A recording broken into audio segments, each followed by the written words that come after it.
오늘 우리에게 주신 하나님 말씀은 시편 109편 1절부터 31절까지 말씀입니다. 시편 109편 1절부터 마지막 절까지 말씀을 저와 여러분들이 한 절씩 교독하겠습니다. 내가 찬양하는 하나님이여 잠잠하지 마옵소서. 그들이 악한 입과 거짓된 입을 열어 나를 치며 속이는 혀로 내게 말하며 또 미워하는 말로 나를 두르고 까닭 없이 나를 공격하였음이니이다. 나는 사랑하나 그들은 도리어 나를 대적하니 나는 기도할 뿐이라. 그들이 악으로 나의 선을 갚으며 미워함으로 나의 사랑을 갚아 싸우니 악인이 그를 다스리게 하시며 사탄이 그의 오른쪽에 서게 하소서. 그가 심판을 받을 때에 죄인이 되어 나오게 하시며 그의 기도가 죄로 변하게 하시며 그의 연수를 짧게 하시며 그의 직분을 타인이 빼앗게 하시며 그의 자녀는 고아가 되고 그의 아내는 과부가 되며 그의 자녀들은 유리하며 구걸하고 그들의 황폐한 집을 떠나 빌어먹게 하소서. 고리대금하는 자가 그의 소유를 다 빼앗게 하시며 그가 수고한 것을 낯선 사람이 탈취하게 하시며 그에게 인애를 베풀 자가 없게 하시며 그의 고아에게 은혜를 베풀 자도 없게 하시며 그의 자손이 끊어지게 하시며 후대에 그들의 이름이 지워지게 하소서. 여호와는 그의 조상들의 죄악을 기억하시며 그의 어머니의 죄를 지워 버리지 마시고 그 죄악을 항상 여호와 앞에 있게 하사 그들의 기억을 땅에서 끊으소서. 그가 인자를 베풀 일을 생각하지 아니하고 가난하고 궁핍한 자와 마음이 상한 자를 핍박하여 죽이려 하였기 때문이다. 그가 저주하기를 좋아하더니 그것이 자기에게 임하고 축복하기를 기뻐하지 아니하더니 복이 그를 멀리 떠났으며 또 저주하기를 옷 입듯 하더니 저주가 물같이 그의 몸속으로 들어가며 기름같이 그의 뼛속으로 들어갔나이다. 저주가 그에게는 입는 옷 같고 항상 띠는 띠와 같게 하소서. 이는 나의 대적들이 곧 내 영혼을 대적하여 악담하는 자들이 여호와께 받는 보응이니이다. 그러나 주 여호와여 주의 이름으로 말미암아 나를 선대하소서. 주의 인자하심이 선하시오니 나를 건지소서. 나는 가난하고 궁핍하여 나의 중심이 상함이니이다. 나는 석양 그림자같이 지나가고 또 메뚜기같이 불려가오며 금식함으로 내 무릎이 흔들리고 내 육체는 수척하오며 나는 또 그들의 비방거리라. 그들이 나를 보면 머리를 흔드나이다. 여호와 나의 하나님이여 나를 도우시며 주의 인자하심을 따라 나를 구원하소서. 이것이 주의 손이 하신 일인 줄을 그들이 알게 하소서. 주 여호와께서 이를 행하셨나이다. 그들은 내게 저주하여도 주는 내게 복을 주소서. 그들은 일어날 때에 수치를 당할지라도 주의 종은 즐거워하리이다. 나의 대적들이 욕을 옷 입듯 하게 하시며 자기 수치를 겉옷같이 입게 하소서. 내가 입으로 여호와께 크게 감사하며 많은 사람들 중에서 찬송하리니 같이 읽습니다. 그가 궁핍한 자의 오른쪽에 서상 그의 영혼을 심판하려 하는 자들에게서 구원하실 것임이로다. 아멘.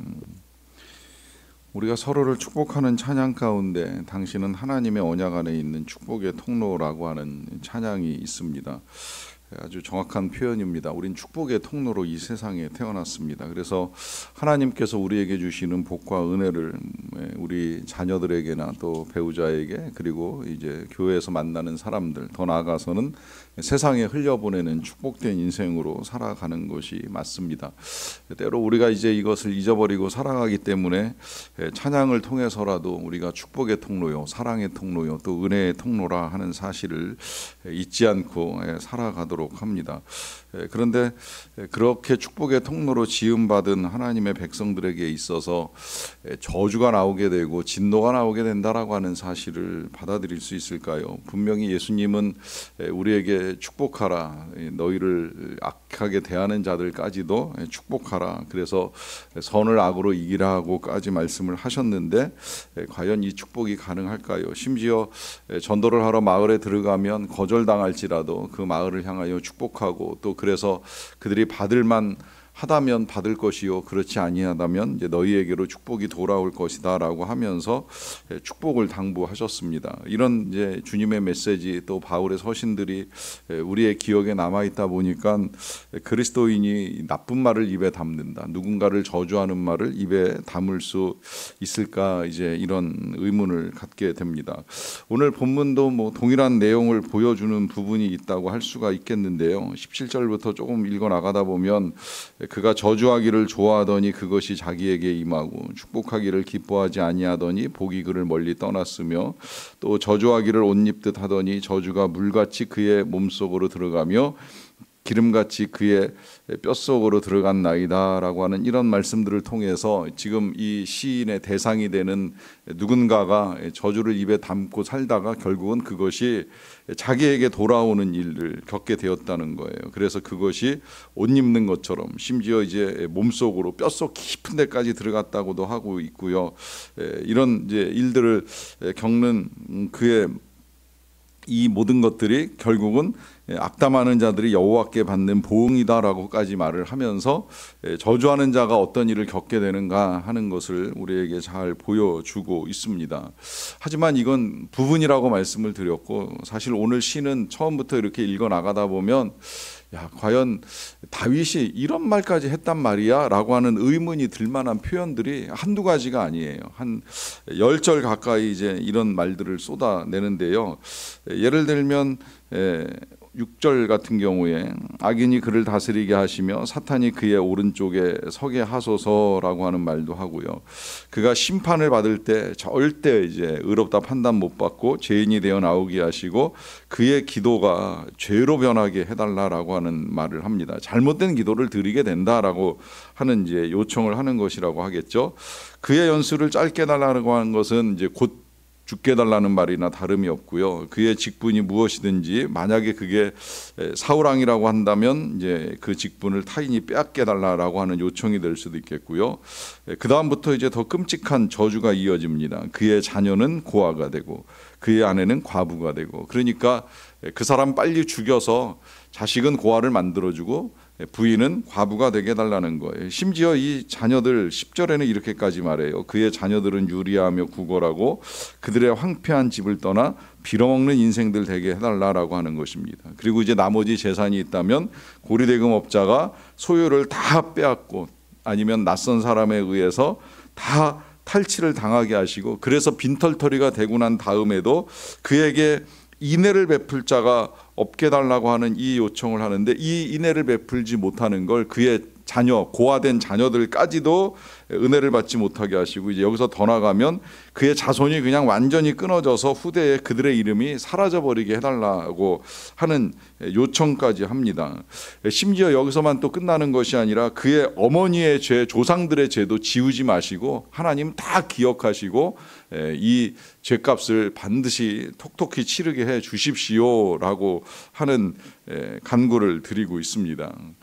여러분 보시면서 어떤 생각이 드시는지요? 와, 이런 기도를 드릴 수 있을까? 또 다윗이 과연 이런 기도를 하나님께 했을까? 그리고 우리는 과연 이런 기도를 하나님께 드릴 수 있을까? 아무리 상대방이 악하고 정말 끔찍하다고 할지라도 우리가 그리스도인으로 축복의 통로라고 늘 들어왔었는데 하나님을 향하여 이런 기도를 드리는 것이 가한가라고 하는 의문을 가질 수밖에 없지요.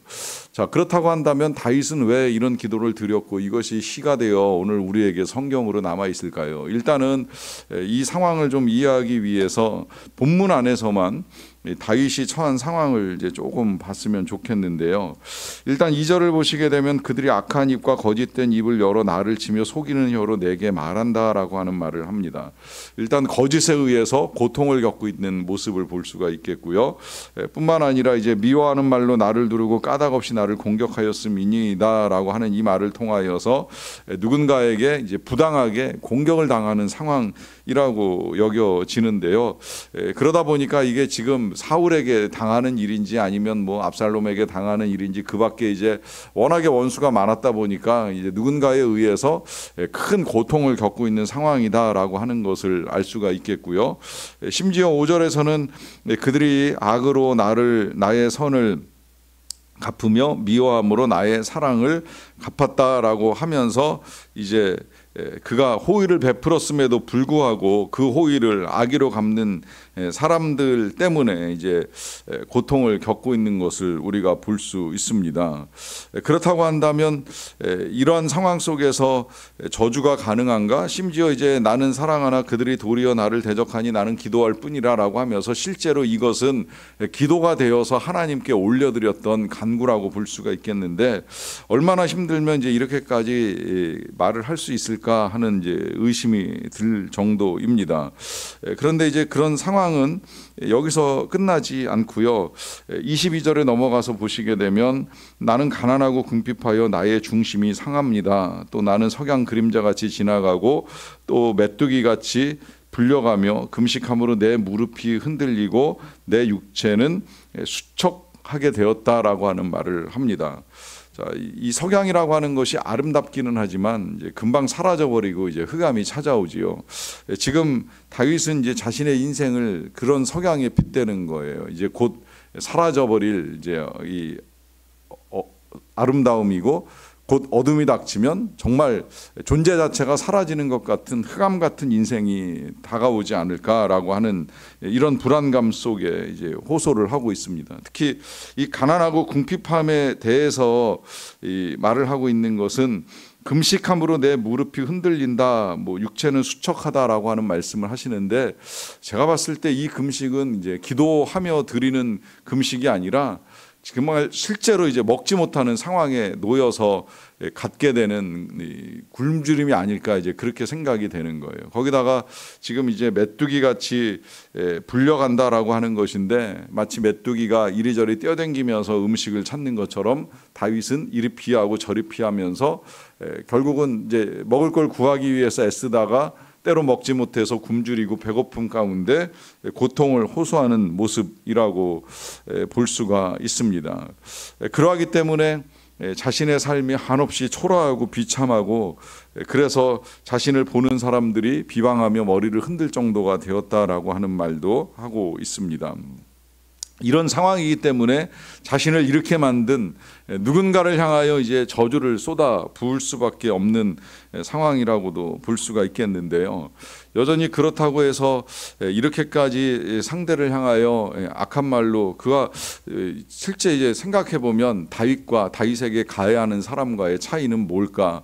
그는 누군가의 저주를 향하여 굉장히 이 악한 말로 잘못되었다라고 하는 이제 말을 하고 있는데, 실제로 자기 자신도 지금 그 대상을 향하여 똑같은 저주를 퍼붓고 있는 것은 아닌가라고 하는 이제 의문이 들 만한 기도를 하나님께 드리고 있잖아요. 그런데 이것이 왜 성경이 되었을까요? 뭐 제가 감히 다 판단하고 평가를 할 수는 없지만, 제가 이제 이 시를 계속 읽어가면서 이제 갖게 되는 몇 가지의 생각이 있습니다. 참고로 이 시는 오래전에 이제 옥하는 목사님이 실제로 온 성도들에게 주일날 기도에 대한 설교를 하시는 중에 한번 택하셨던 본문인데, 우리가 이런 기도를 드릴 수 있다고까지 이제 말씀을 하시면서 이 본문을 그대로 인용을 하셨어요. 그런데 거기 중요한 이제 핵심이 있습니다. 일단은 이 모든 상황 속에 이 악한 말들을, 어떻게 보면 악하다고 할 수 있는 이런 말들을 상대방에게 쏟지 않는다는 거예요. 그리고 하나님께 기도로 올려드립니다. 이제 여기서 1차적으로 우리가 잊지 말아야 될 것이 있습니다. 그것은 어떤 상황에서도 하나님을 찾는다는 거예요. 지금 이 상황, 원수들이 공격하고 그 공격에 의해서 쫓겨다니면서 배고픔을 겪고, 그래서 무릎이 흔들릴 정도의 이 비참함 속에서도 하나님을 찾는 걸 멈추지는 않는다는 거예요. 이게 참 굉장히 중요합니다. 여러분 잊지 마십시오. 아무리 힘들어도 하나님을 찾는 것만큼은 멈출 수가 없습니다. 내가 너무 힘들기 때문에 이젠 정말 하나님이 안 계신 것 같아라고 하는 마음이 들고 생각이 든다 할지라도, 그럴지라도 하나님을 향한 우리의 믿음까지 던져버리면 정말 그 다음엔 무엇을 의지하고 누구를 의지하겠습니까? 어디서 그 억울하고 답답하고 괴로움을 풀어가겠습니까? 이 다윗이, 저는 늘 성경을 보면서 의심이 들 때가 많았어요. 왜 하나님의 마음에 합하다 그럴까? 그가 간음하는 일도 하고 이렇게 저주하는 일도 하고, 또 그도 사람인지라 실수도 있고 죄악도 있는데 왜 그를 하나님의 마음에 합하다 할까라고 하는 의문이 들 때 제가 찾아갔던 답은, 그는 어떤 상황 속에서도 하나님을 포기하거나 버리지 않는다는 거예요. 물론 잠시 잊어버리고 요나단도 찾아가고 사무엘도 찾아가고 뭐 노베 제사장도 찾아가고 하는 이런 일을 하긴 하지만 결국은 하나님께로 돌아옵니다. 아무리 힘들어도 하나님께 돌아옵니다. 지금도 너무 힘들지만 그 힘든 상황 속에서 하나님을 찾으면서 하나님께 기도하는 거예요. 그러면 하나님을 찾으면서 어떤 기도라도 드리면 되는가? 이렇게 기도하면 되는가? 제가 감히 그것조차도 옳다 그르다를 판단을 할 수는 없지만 한 가지 지금 이 다윗의 시에서 분명하게 볼 수 있는 건 그 모든 판단과 심판을 하나님께 맡기고 있다는 거예요. 하나님이 하세요. 지금 저 인간이, 저 사람이 나에게 향한 그 모든 것들을 아시는 하나님이 하세요. 나는 그를 향하여 칼을 뽑거나 뭐 총을 쏘거나 하는 일을 할 수가 없습니다라고 하는 마음을 가지고 모든 심판을 하나님께 의뢰하며 나아가고 있다라고 하는 사실이 중요합니다. 여기서 이제 그렇게 하나님을 찾는 것과 또 하나님께 심판을 맡기는 것의 중요성이 또 하나 있습니다. 그것은 우리의 마음을 아시는 분이 하나님이시잖아요. 정말 내가 얼마나 힘든지, 얼마나 고통스러운지 이 고통 가운데 하나님을 찾는 그 절박함을 때로는 가족도 몰라줄 때가 있어요. 그렇지만 하나님은 아시기 때문에 하나님을 향하여 간절한 기도로 나아가는 것입니다. 그래서 잠시 정말 저주의 말 같은 이런 기도를 쏟아내는 일은 있을 수 있겠지만 마지막에 이제 이런 모든 기도를 드리는 중에 그의 마음도 이제 변화가 되고 새로워져서 마지막에 이런 결론으로 마무리를 해 주지요. 30절입니다. 내가 입으로 여호와께 크게 감사하며 많은 사람 중에서 찬송하리니 그가 궁핍한 자의 오른쪽에 서사 그의 영혼을 심판하려 하는 자들에게서 구원하실 것이미로다 합니다. 자, 31절은 이제 그가 이 기도의 끝에 얻게 된 나름의 소망과 믿음이라고 할 수가 있겠고요. 그 결과로 그는 하나님께 크게 찬송하겠다고 또 크게 감사하겠다라고 하는 고백으로 시를 마무리하고 있습니다. 그래서 앞서는 저주의 말들로 기도를 쏟아내었지만 끝내는 감사와 찬송으로 아름답게 마무리하는 모습을 볼 수가 있습니다. 아무리 힘들지라도 하나님을 찾으시는 여러분들 모두가 이런 기도를 통하여 하나님이 주시는 감사한 고백을 할 수 있게 되시기를 간절히 축원합니다. 기도하겠습니다. 사랑과 은혜가 풍성하신 아버지 하나님 감사합니다. 찬양합니다. 만민과 열방 가운데서 주의 이름 높이며 주께 영광을 올려드리며 이 하루를 시작을 합니다. 하나님, 오늘도 우리가 무엇보다 하나님을 찾으며 하루를 시작하게 하여 주시는 은혜를 감사드리옵나이다. 어떤 일들을 겪어 나가든지 어떤 상황에 놓여 있든지 우리가 한결같이 주님을 찾으며 주님의 말씀을 들으며 주님 앞에 기도하며 이 하루를 열게 하여 주시는 은혜를 진심으로 감사드리옵나이다. 하나님, 때때로 우리도 다윗같이 여러 가지 일들에 직면하면서 수척해질 때가 있고 비틀거릴 때가 있고 괴로움에 넘어질 때가 있음을 고백합니다. 때로는 정말 다윗처럼 저주의 말을 쏟아놓고 싶을 때도 있고 우리를 저주하는 자들을 향한 하나님의 저주가 임하기를 간절한 마음으로 구하고 싶을 때도 있음을 고백합니다. 하지만 이런 모든 상황을 알고 계시는 우리 하나님, 무엇보다 우리의 마음을 알고 계시는 하나님, 우리의 마음이 얼마나 상하고 아프고 힘든지를 잘 알고 계시는 하나님께 오늘도 기도하며 우리의 마음을 쏟아놓사오니 하나님, 우리를 긍휼히 여겨 주시옵소서. 우리를 불쌍히 여겨 주시옵소서. 모든 것을 알고 계시는 하나님께서 은혜를 내리워 주시옵소서. 능력을 베풀어 주시옵소서. 모든 어려움과 아픔 가운데 주의 긍휼과 자비를 베풀어 주시기를 간절히 원합니다. 실제로 육신의 어려움을 겪고 있는 우리 희나 청년과 그 밖에 많은 환우들에게 하나님, 오늘도 치료하는 광선을 발하여 주시고 하나님의 능력으로 고쳐 주시옵소서. 사람의 힘으로 약으로 또 여러 가지 처방으로 되지 않는 상황에 놓여 있는 것 같습니다. 오직 하나님의 은혜만이 필요합니다. 간절히 간구하옵나니 주께서 도와주시옵소서. 주님이 고쳐주시고 깨끗하게 온전하게 낫게 하여 주시기를 간절히 원합니다. 그 밖에도 여러 가지 어려움들이 있습니다. 관계의 어려움도 있고 재정의 어려움도 있고 진로의 어려움도 있고 또 마음의 어려움도 있고 선교의 어려움도 있고 많은 어려움에 직면한 우리 성도와 선교사님들을 긍휼히 여겨주시기 하시기를 원합니다. 우리의 고난을 누구보다도 잘 아시고 고난을 이해하시며 고난 가운데 연대하신다고 말씀하여 주셨사오니 오늘도 고난당하는 주의 백성들과 함께하여 주시고, 그래서 주님이 함께하시는 그 위로와 또한 주님의 해결로 말미암아 이 모든 어려움에서 잘 벗어나고 승리하는 주의 백성들이 다 되게 하여 주시옵소서. 국가적으로도 늘 혼란스러운 이때에 하나님이 판단하셔서 하나님의 은혜 가운데 모든 일들이 우리나라가 선한 방향으로 진행해 나갈 수 있도록 도와주시옵소서. 이 모든 일들을 통하여 우리를 도우시는 하나님께 우리도 크게 감사하며 찬송으로 영광을 올려드리며 살아가기를 간절히 원합니다. 감사드리옵고 예수님의 이름으로 기도하옵나이다. 아멘.